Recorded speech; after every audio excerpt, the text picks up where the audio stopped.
Hey everyone, do you ever wonder about how spirituality and success intersect, or if in life you've got to choose one over the other? Yeah, me too.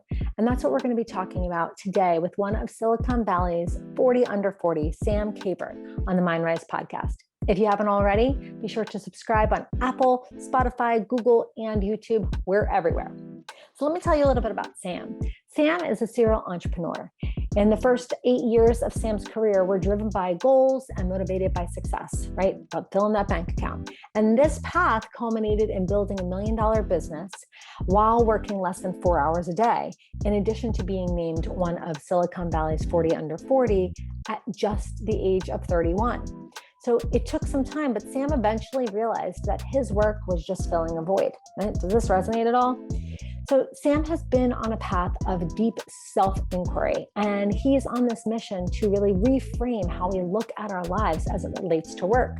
We've all heard of work-life balance, but Sam's belief centers around soul-life balance, in which we look at work as a component of life that we essentially build in more practices to feed our soul on a daily basis, which ultimately brings us more fulfillment and more joy in our lives. So sit back, relax, join me, join Sam as we dive into talking about finding your soul life balance.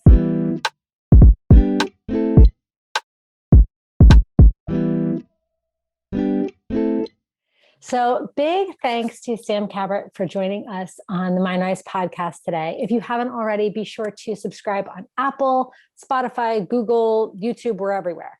But today we're going to be talking about soul life balance with Sam. And I think that many people have this misnomer that you can either be spiritual or successful. And I think Sam's going to help us to debunk this myth and share with us his path that not only built $1 million business, landed him on Silicon Valley's 40 under 40 list, did it all in just 4 hours a day, but then also at the same time, like, you built a path to success that could be more than just filling a void. It can also be the path to finding yourself. So yay, Sam.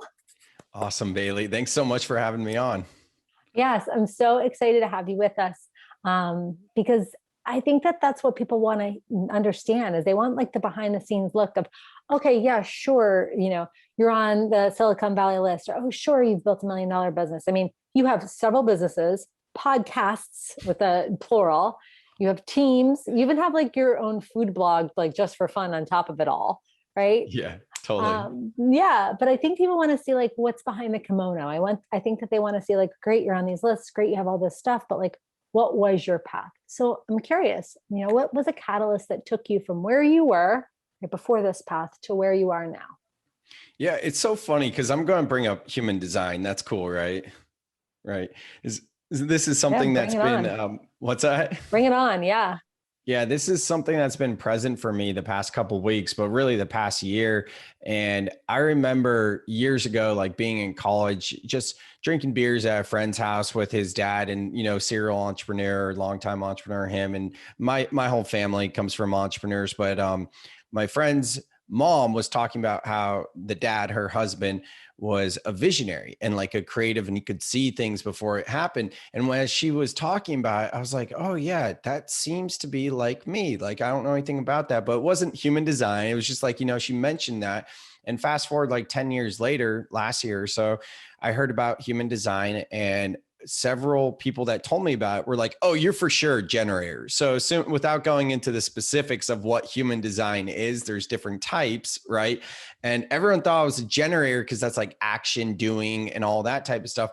And I was kind of like, no, I think I'm more of the manifester, because the manifester is like the visionary, right? I don't actually do stuff. Like, people think I do so much, but I build out virtual assistant teams to help me actually execute. So it's funny looking at human design, because I am a manifester, and I go through waves of like creative, visionary type of stuff, and then just like lulls where there's nothing.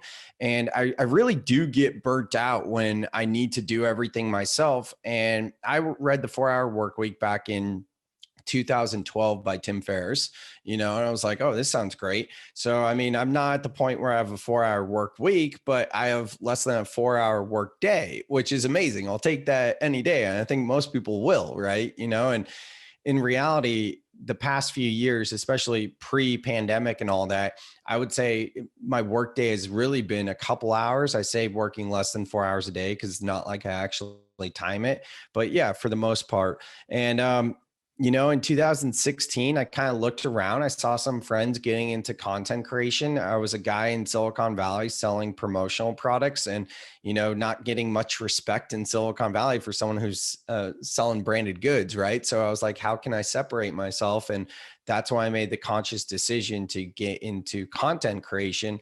And then I had my first podcast, which turned into a media company. And really, we were doing events for young professionals. And we had 5 different podcast shows on the network. And then it transitioned into also having a food show on YouTube.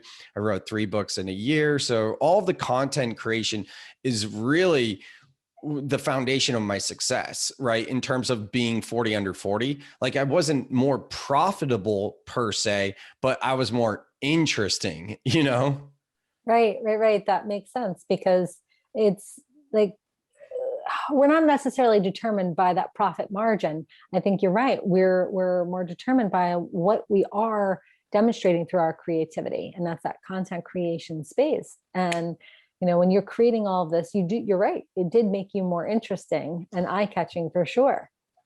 Absolutely.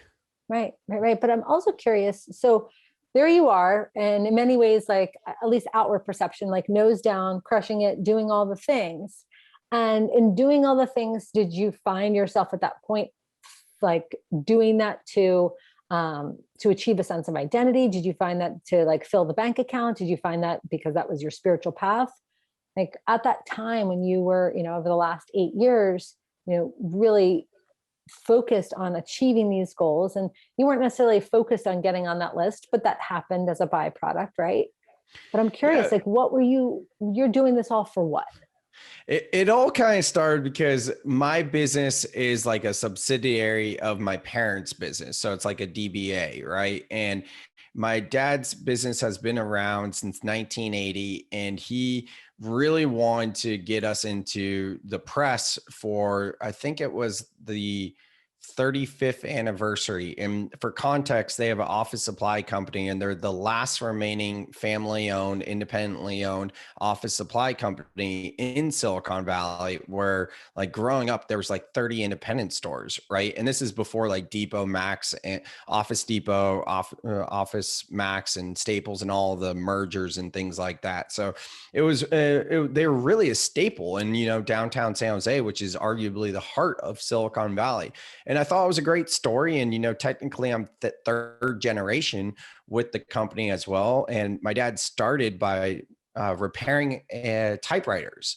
So I actually wrote up this letter about, how whatever on a typewriter, and I sent it into a bunch of different news agencies and didn't hear anything back at all. Meanwhile, I was like the chair of the Silicon Valley Young Professionals on the board of 2 different nonprofits. So doing community work, but like I couldn't get the time of day. So I really had this chip on my shoulder because, that's my dad really wanted that. Right. And I wanted to make it happen and I couldn't. So that's when I really realized that like, hey, I need to do something to get seen and to get noticed and to get respect. So really with the content creation, that was kind of like the first reason why, right? But as I was doing it, I did have my eyes on the 40 under 40, and I had that as a goal. I had a lot of different goals, and through achieving all these different goals, which by the way, I think I mentioned I wrote 3 books in a year. The second book was even called The Written Goal.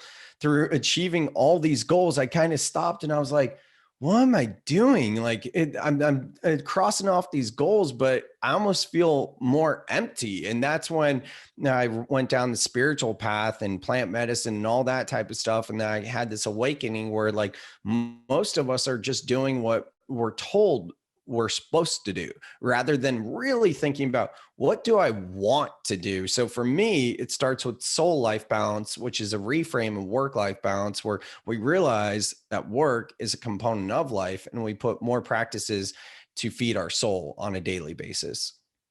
It's interesting that you say that, Sam, because like, at Mindrise, we typically work with clients that are ambitious, driven, T crossers, I dotters, They're always climbing either the corporate ladder or starting their own businesses. They're just fire starters, right? And it's been interesting over the years having these discussions and asking people, when we look at something, a tool that we use called a vision map, and I can put that in the show notes so people could check out a vision map masterclass that we do. But it's essentially looking at like the big six, right? Our mental and emotional well-being, our physical well-being, our relationships, our vocation, right? Our finances and our spirituality. And what's interesting is that for many people, whether they are, visionaries or they're integrators or, whatever their human design, archetype is, most everybody can give me a picture of what they feel like their vision is, even if it's wrought with like a couple of I don't knows, until we get to spirituality. And it's so interesting because I find that most people don't even really have a working definition of spirituality. Right? And the conversation often starts with like, well, I grew up like this religion or this, like, this path, and then let's get back to talking about goals, and it's less about the soul. So what brought, so you're along this path and you write the book and the whole, like multiple books, and you're checking off all the boxes, but you find yourself to be empty. What had you like kind of getting that wink from the universe that spirituality or your soul was the piece that was missing? Well, it's interesting because it all starts with relationships, right? It always does, right? And I was in an on and off relationship for 4 years. And then when her and I finally called it off, there was just this really deep and dark and numbing depression. And ayahuasca had came into my awareness about a year prior, and I was really interested, but I was just like, that seems like a lot of work and that seems really intense. And, I don't like maybe one day. And then it came back around that time. So it was really breath work, doing a cacao ceremony, which I didn't know what that was, and doing that, which led to breath work, which breath work led to ayahuasca, which the ayahuasca led to a psilocybin ceremony for healing. And between all of those things in a matter of weeks, that's really what got me to this both spiritual awakening and ego death experience, which really got me to slow down, start to look into all these tools of spirituality, open my eyes to spirituality, not even knowing that was a thing. And for me, getting interested in certain more fun topics like the human origin story too. So just doing all this stuff outside of work. And really it's what is it now? June 1st, 2021. I mean, it's been a little over 2 years and I haven't really been grinding that much since doing ayahuasca in April of 2019. I'm doing all the deep inner work, and I did launch a new business since then, but like, I'm not like really strongly goal setting or really promoting or really going after it. Like I know I can, it's just like, I'm kind of finding what it means to be in that feminine flow versus how I've always been in the masculine,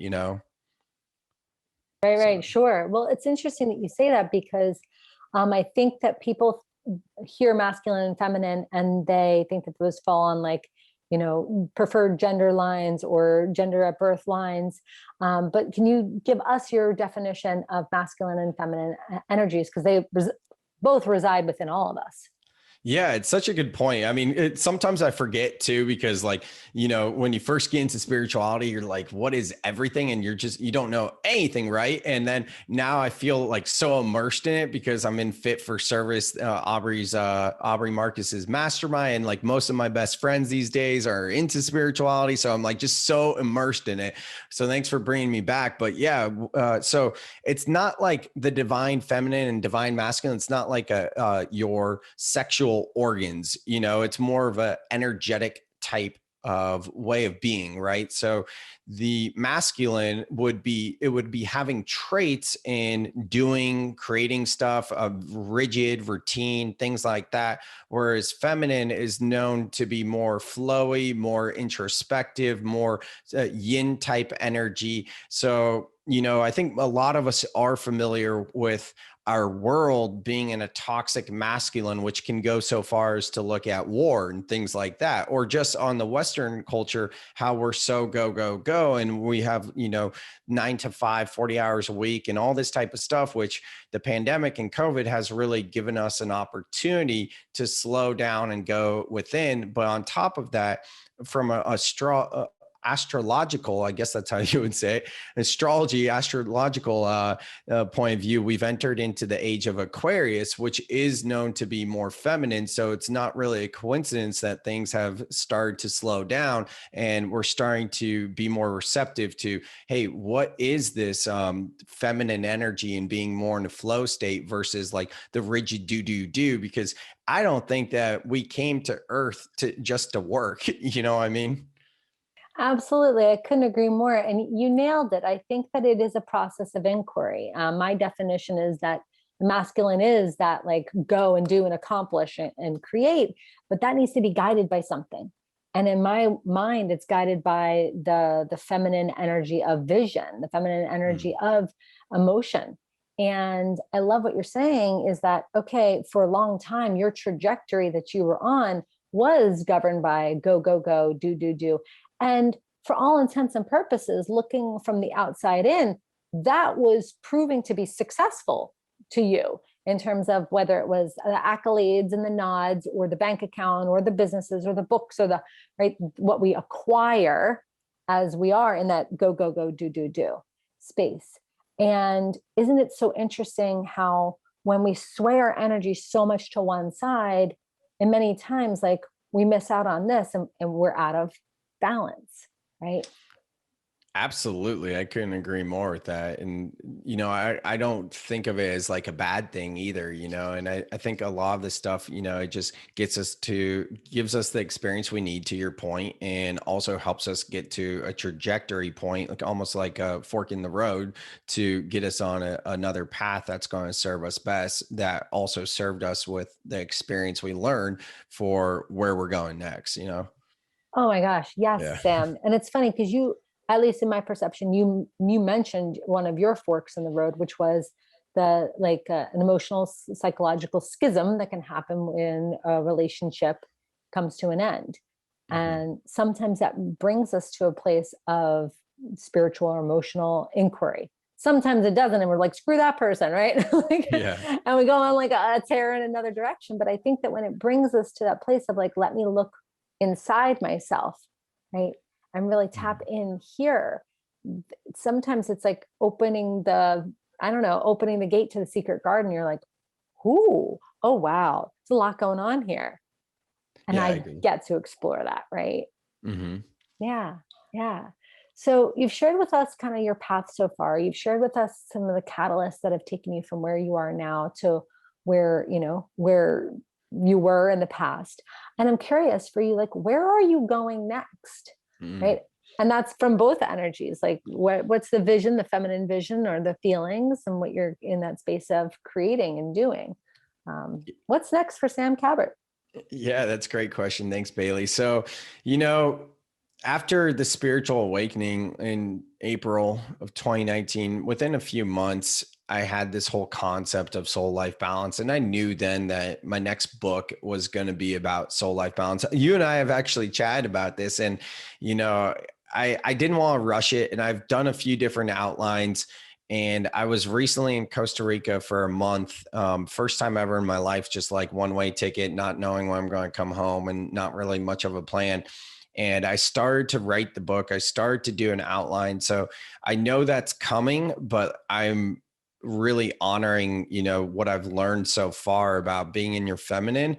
And I want to do it the right way. In the past, I never really had like a huge promotional campaign with my books. I didn't look to work with a publisher. It was just like, it was just this thing that I knew I had in me and I wanted to like get done. Whereas now, I've always been a big fan of Simon Sinek, and he built his brand around start with why, so I kind of see myself in a similar place in terms of spreading the word about soul life balance rather than work life balance. So I'm taking it slow. I have a very comprehensive outline. I'm talking with a couple publishers right now, and one of them gave me this interesting idea where instead of like a traditional route you would take in terms of making a mind map into an outline, blah, blah, blah, he was telling me to draw pictures in a mind map, no words.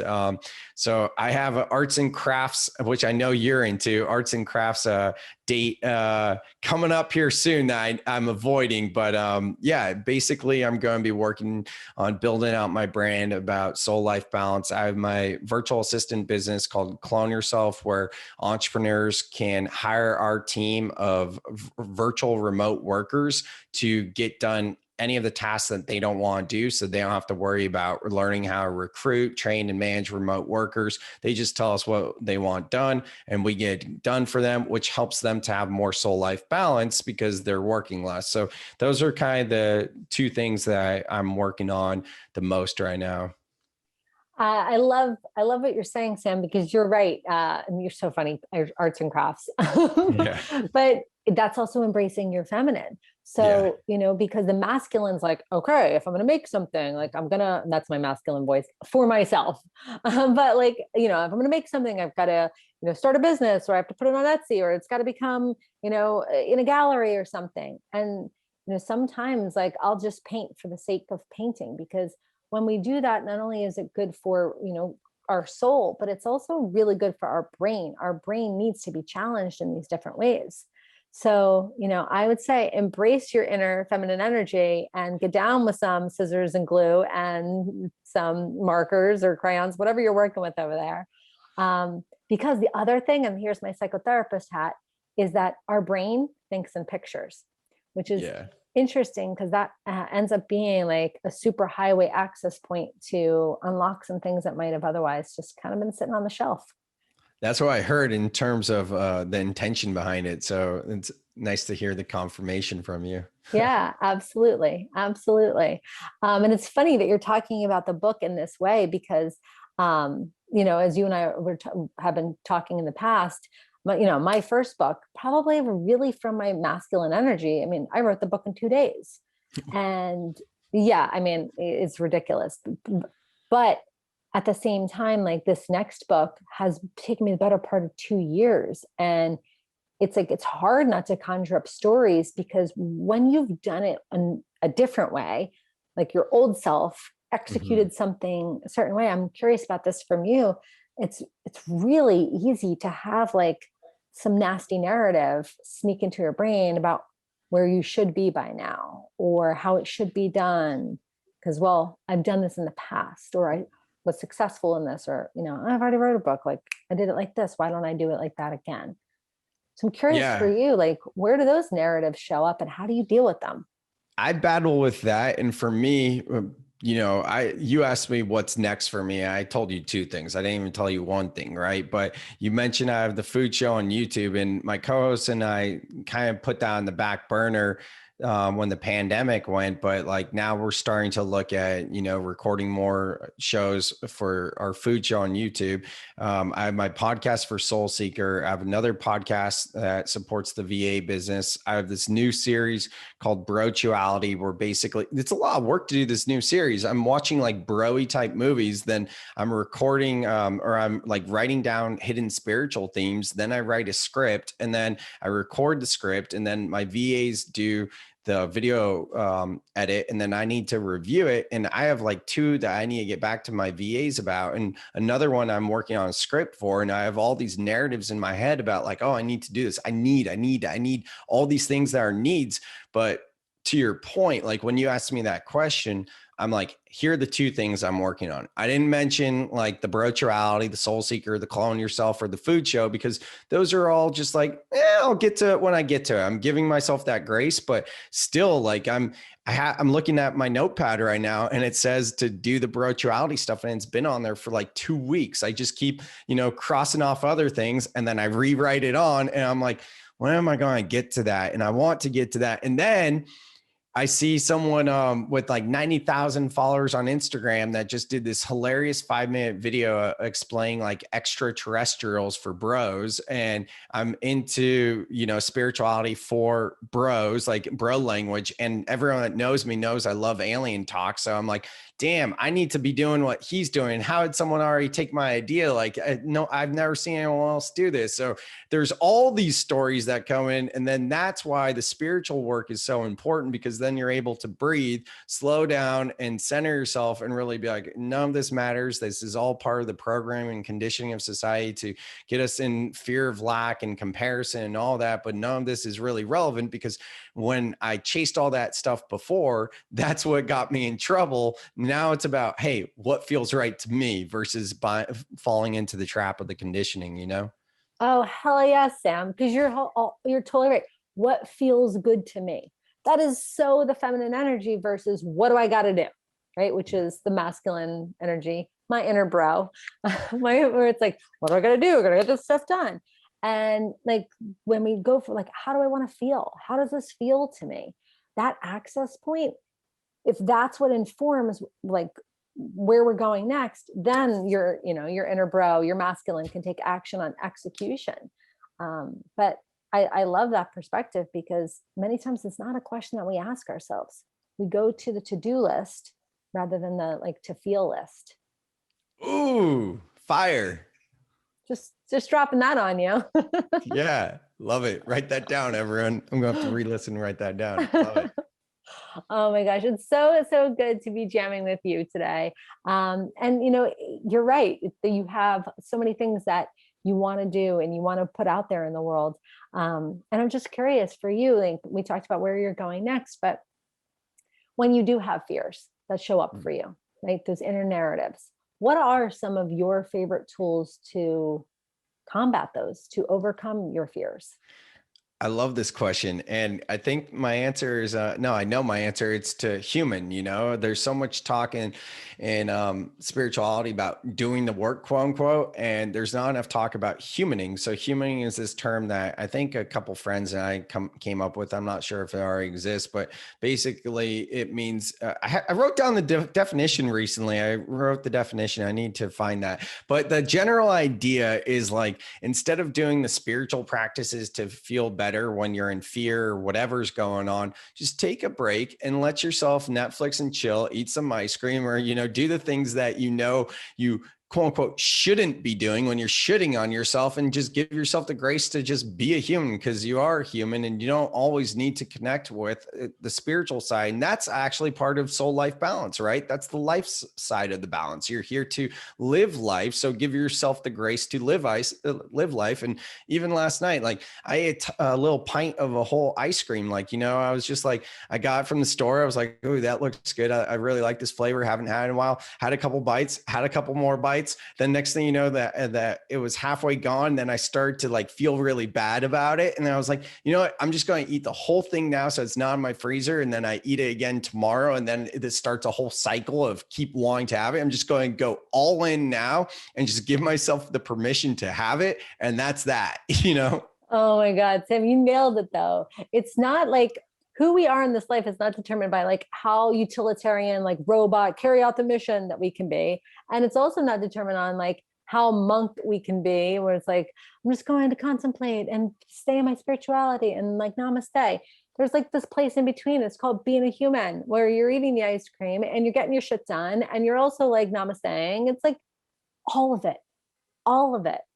And being able to play into that full like spectrum, I think it says a lot as to how much we can actually enjoy our life when we can play all the keys on the piano rather than just right here.